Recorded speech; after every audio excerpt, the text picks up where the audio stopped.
It was also a civil rights action brought against the town. It alleged that the plaintiff's civil rights again had been violated. That was really a free speech issue in that case. That the plaintiff's civil rights had been violated by, again, the former administration. In that case, the town brought a motion to vacate the default, as we did in this case, by the way. That was the first thing we did in this case. The motion to vacate in this case was denied for various reasons. In the Iafredi case, which is why I was supposed to go to trial on it, in the Iafredi case, after a couple of hearings before the court and some memorandums submitted to the court actually vacated the default that was entered in that case, so we were not required to go to trial on damages as we were on this one. We had a little, we had to do nothing here, but we were, through investigation, we were able to come up with a little more information about the circumstances surrounding that case.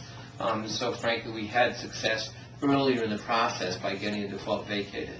In this particular case, although frankly I still agree with the initial decision of the court, I was hopeful that it was not. We were forced to go to trial. How did Mr. Iafredi yes.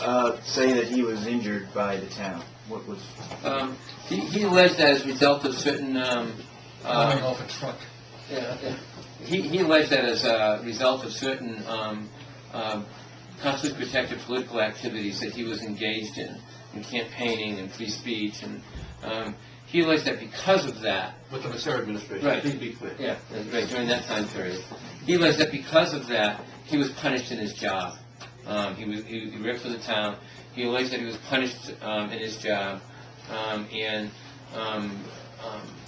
unlawfully disciplined, harassed, and as a result of that, that lawsuit was filed specifically against Mayor Becerra, and alleged, without recalling the details of it as we stand it today, alleged specific conduct by former Mayor Becerra in the participation in the punishment as a result of the exercise of his free speech.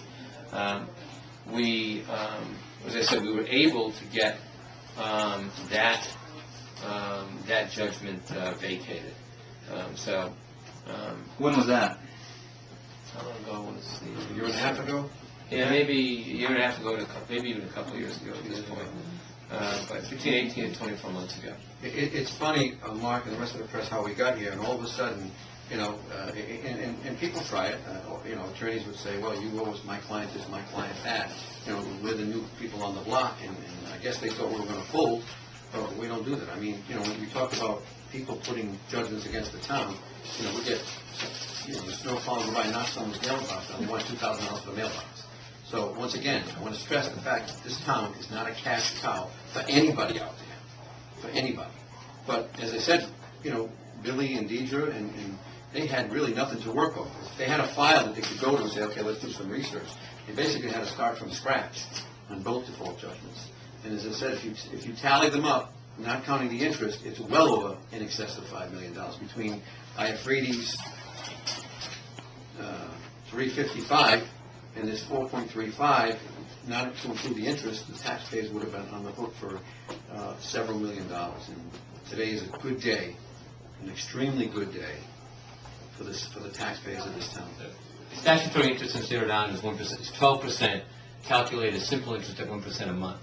So the interest would have started to run on the Finaro case, for instance, on November 6th of 2001, because that was the date of the first incident. So the interest is retro to the date of the facts that give rise to the cause of action. So, you know, I didn't even bother to calculate what the interest would have been on the 4.35 million. You don't want to give me chest pain. No, and I would have asked Deidre to do it anyway.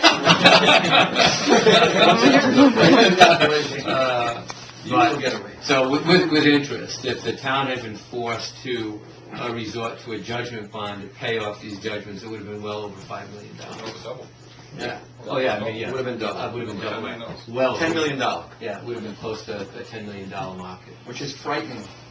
Frightening for the incompetence that was here prior to this administration.